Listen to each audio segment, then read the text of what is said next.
Is it a noir detective flick? Is it a horror movie? Let's find out.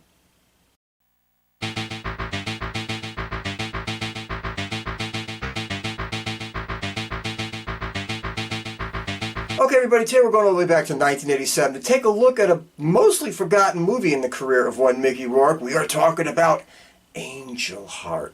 Kind of spooky, kind of cool. Is what it is. We'll get there. But before we look at it anymore, before we dig into it any farther, once and again, and as always, to the trailer. The Exorcist, the possession of the human soul. Chinatown, the mystery of the human mind.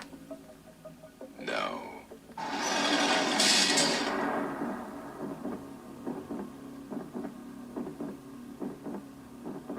Do you know what today is? Today is Wednesday. So anything can happen day.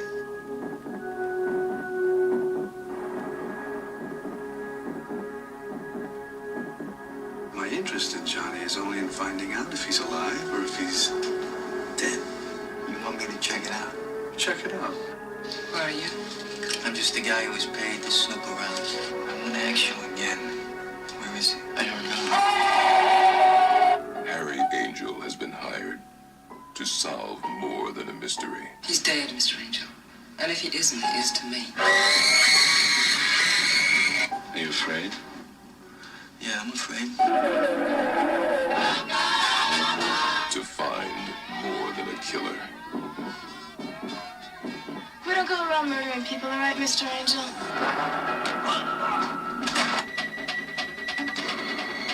The Prince of Darkness protects the powerful. You expect me to swallow that? And it may cost him more than his life. Some religions think that the egg is the symbol of the soul. Did you know that? All I know is Johnny's running around bumping off everyone he used to know. And more it's me who's on the line for it. Johnny's favorite was as close to true evil as she ever wanted to come. There's death everywhere these days. You killed him. Trying to pin it on me.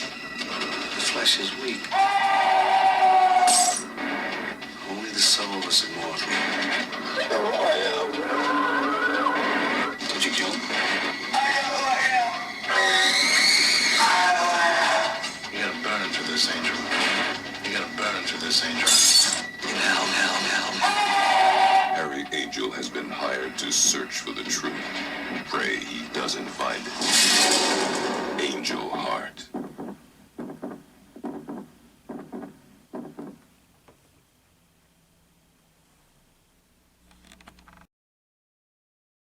Okay, this motion picture was directed by Alan Parker. He did some really cool stuff, so let's take a look. We're talking he did Midnight Express. He did Mississippi Burning, The Commitments, Pink Floyd The Wall, Fame, which I already reviewed, The Road to Wellville, Evita, Birdie, and a motion picture which I will cover at some point or another. We are talking about Bugsy Malone. Oh my God, that movie's just so awesome. You know I love it. It's a childhood favorite.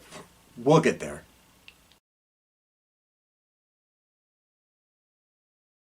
Okay, starring as Harry Angel, the one and only and quite unique guy, Mickey Rourke. Let's go. We're talking about he was in stuff like Body Heat. He was in things like Rumblefish, which you know I love, and Heaven's Gate, 9.5 Weeks, and Barfly, and The Pope of Greenwich Village, and Diner, and Get Carter, and The Wrestler, which was his big comeback, and Sin City, and he even had a small little role in a motion picture that I'm going to talk about someday, Fade to Black. You remember that thing? Nobody does. It was bizarre. It was weird. It was wild, but it's forgotten. Playing Louis Cyphre, Robert De Niro, another character in his own right. Let's keep going. We're talking about he was in Raging Bull. He was in Taxi Driver and Mean Streets and The Deer Hunter and Godfather 2 and Cape Fear and The Untouchables and Midnight Run and Goodfellas and Copland and Heat. He's been around, has a huge career, started doing some Disney comedies a few years ago. Is what it is. Let's keep going. Playing Epiphany Proudfoot, Lisa Bonet. Yes, from The Cosby Show. We'll get there. Anyway, basically her career was really television. Of course, it was The Cosby Show. It was A Different World. It was, let's face it, it was Life on Mars and The Red Road and Ray Donovan and Girls and a few movies. But yes, she'll always be Denise Huxtable to all of us. It's just the way it goes. It's just the way it is. Playing Margaret Krusemark, Charlotte Rampling. How cool is that? Come on, you know she's one of my favorites. Orca. She was also in other stuff. We're talking about The Night Porter. We're talking about things like The Damned and Zardost and The Verdict and Babylon AD and Assassin's Creed. She was actually just in that new Dune movie too. And 45 Years and Stardust Memories. So, big career, been around, bunch of shit, just how it is. And other than that big four, there's a bunch of other players and faces in here that you might recognize, you might not, but they've been around and you're going to say, I know that guy or girl, kind of. So let's mention some of them. We're talking about people like Michael Higgins, who was in stuff like The Stepford Wives and Black Stallion. And Dan Florek, he was on TV, you know, Law and Order, LA Law, NYPD Blue. And Kathleen, Wilhoite, come on, Roadhouse, Witchboard, a bunch of like TNA comedy movies in the early 80s. And Pruitt Taylor Vance, come on, Constantine, Jacob's Ladder. He was in tons of TV work. So, there's faces in this. You're going to see him, you're going to recognize him, you're going to say, oh yeah, son of a bitch. And there you go. So it's kind of fun in and of itself just for that. Okay, everybody, I'm going to keep this in 90 seconds or less. So I can keep it short, keep it fast, keep it entertaining, keep it moving, so we get to where we much rather be. The summation. Plus, this motion picture is one of those things I can't get too deep into the woods on. I got to keep it vague and I got to keep it short simply because I don't want to ruin anything. It's got you one of those gotcha type of motion picture endings, and I don't want to spoil anything by giving too much away in the story. So I'm going to keep it short, keep it vague. Here we go. It's 1955. You got this guy, Harry Angel. He's kind of like a lowly detective, not that high in the food chain to say the least, but he gets contacted by a lawyer who's representing a client, Louis Cyphre. And Mr. Cyphre is looking for this Liebling character who actually became a famous crooner named Johnny Favorite. Well, Johnny Favorite owed Mr. Cyphre a debt. Never paid it. Mr. Cyphre wants to know whatever happened to Mr. Favorite so that he could either collect on the debt or wipe it off his books. He doesn't like untidy things in his past, so he just wants to finish this up. Well, Harry Angel, he thinks it's a little bit odd and a little bit weird, but he accepts, he starts looking, he goes digging. As he does this, he comes across quite the cast of characters. First, and mostly, he finds out that Johnny Favorite was wounded in the war, his face disfigured and covered with bandages, and was in a hospital back in 43. And suddenly, instead of still being there where he was supposed to be, because his doctor was lying that he was there, he disappeared.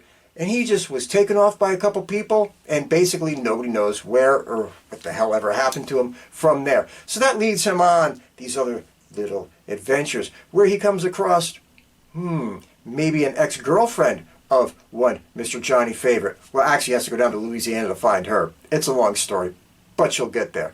And then he comes across the, let's say, daughter of one Johnny Favorite. That's another part of the story. It's a long story, and you're going to get there. I'm not going to explain too much of it.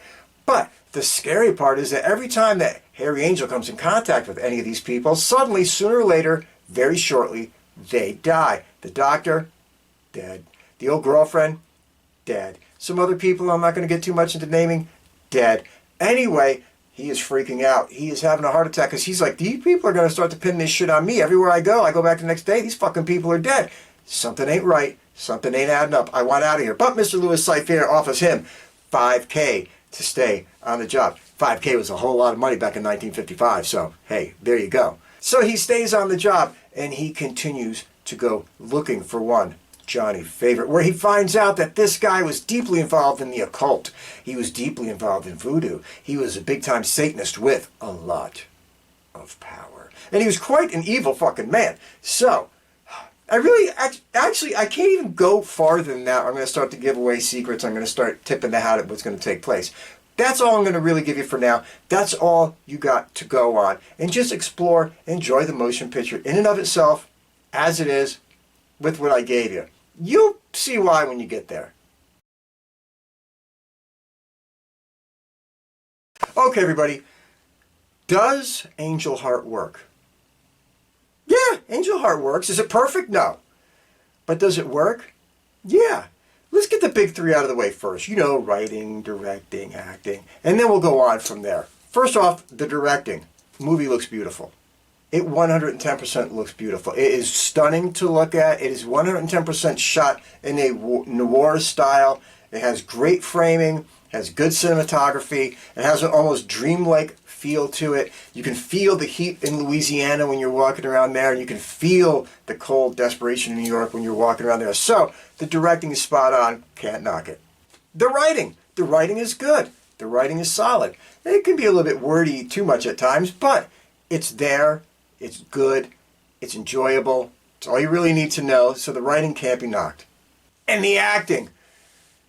Let's face reality. I think, honestly, this might be the top of the food chain for Mickey Rourke performances. Really. I mean, he covers the entire dynamic of everything in this motion picture, from rage to fear to paranoia to you name it. He covers it, and he does it all effective and all very well. So this could probably be the top pinnacle performance that he ever gave, and it is what it is. De Niro, you sometimes feel like he's kind of phoning it in at certain moments, but it's a solid performance, whatever. The rest of the cast, believe it or not, even if their roles might not be huge, all deliver. Lisa Bonet delivers, and she was relatively young and inexperienced at the time, but she does a solid job. Charlotte Rampling's always good. It is what it is. And the rest of the cast, even if they're just moving in and moving out here and there, do a really knock-up, bang-up job. And some of these people really weren't even actors. Some of them were real, like, you know, Louisiana musicians, stuff like that, and they all did well. So the acting, above par, by far. Okay, let's get back on track to why this motion picture works.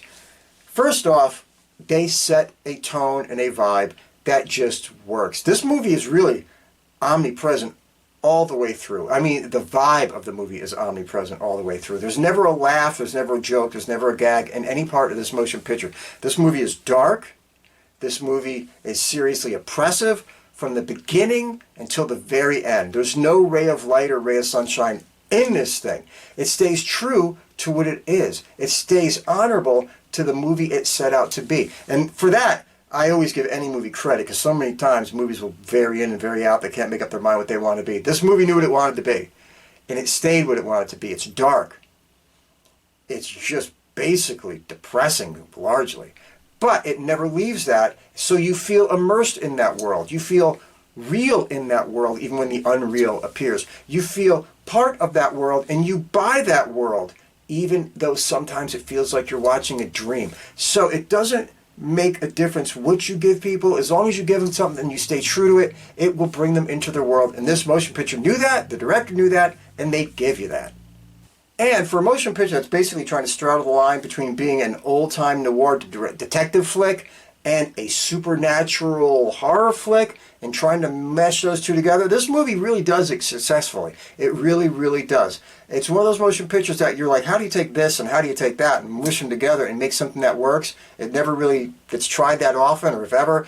It really pulled it off, and it delivered on that. So you're taking two genres that really don't kind of belong together, putting them together, and you're getting a successful delivery of both of those genres in one. And for that in and of itself also, that's a win. Now, are there problems with this motion picture? Yes, there's going to be problems with any motion picture, and this motion picture has a few. First off, pacing. You've heard me say it before. Pacing is a big thing with me. How does the movie move? How does the movie roll along? And there's times this movie feels a little bit slow, a little bit sluggish. Sometimes you feel it. And hey, I'm not one of those guys that likes movies that has to plow through and get to like the next scene or something like that. That's not me. You know, I can love The Godfather or Dog Day Afternoon, whatever it is. I love motion pictures that are very deliberate. But there's moments where this one feels like we just covered that. We just watched that conversation. He's having the same conversation with another character. We've heard all this shit before. We don't need to hear it again. You know, why are we just doing this? So there's a little bit of that in the motion picture, and it is what it is. You just have to adjust to it. It's not a fast rolling flick by any stretch. Also, the ending, they cheesed it a little bit. I mean, everything was rolling fine, but, you know, the part where the baddies in the motion picture, if you want to take it from that point of view, get the glowing eyes that look like it came out of some third-rate Corman flick or something like that, where it looks like they literally painted the glow over the celluloid fucking film. I don't understand why they did that. You had a movie that had a look and a feel, and it was staying true to it, and all of a sudden in the last 3 minutes, you kind of cheese whizzed it out and put in this glowing eye stupid shit that just looked jarringly bad when it popped into this motion picture. I don't know why they did it. It didn't need to be there. It was just kind of further drove home something that we already knew. It's like, I don't understand. It was a bad choice. It really didn't have to go that way. The two other things I think I should mention before I tear on out of here is, one, this is a motion picture for an adult, or adults in a room.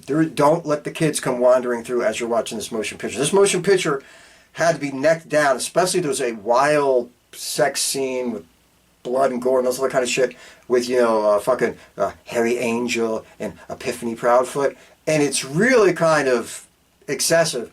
And it's one of those things where they had to neck it down and keep cutting it down just to get into a rated R. Because this movie was initially rated an X over and over and over and over again before the MPA finally said, okay, we've made enough cuts of this thing. This thing can now go out as a rated R. So this is not a family flick. This is not a movie that's like, the kids they're worldly. No. This is not one of those kind of motion pictures. This is for adults. Keep that in mind.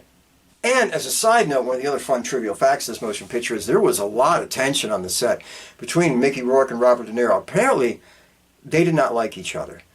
They wouldn't speak to each other. Apparently, De Niro would not communicate at all with Mickey Rourke because he thought it would be good for the characters, whatever. Mickey Rourke took it as a huge slight and thought that De Niro was just a coward and a piece of shit. To this day, he will sit there and slam dance this guy, talk about how he'd like to meet him in real life and beat the living hell out of him, and he can, he'd act him under the bus and all this other kind of stuff.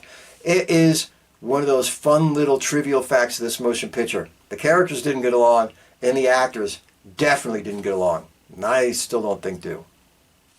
Anyway, folks, if you get a shot, get out there, watch Angel Heart, let me know what you think. Or if you've seen it and you want to share a view, let me know what you think. It's kind of a cool little forgotten motion picture that shouldn't be forgotten because it's better than I think what history has written it off as. And it's one of those motion pictures that if you're into like Mickey Rourke or his career, you should definitely check out because it's probably the best acting he ever did in a motion picture, bar whatever the motion picture went on to be. All right, everybody, be good. Take care. Stay out of trouble. Be kind to a stranger. Be there for a friend. But most of all, never, and I mean ever, take any bullshit from anybody. See y'all soon.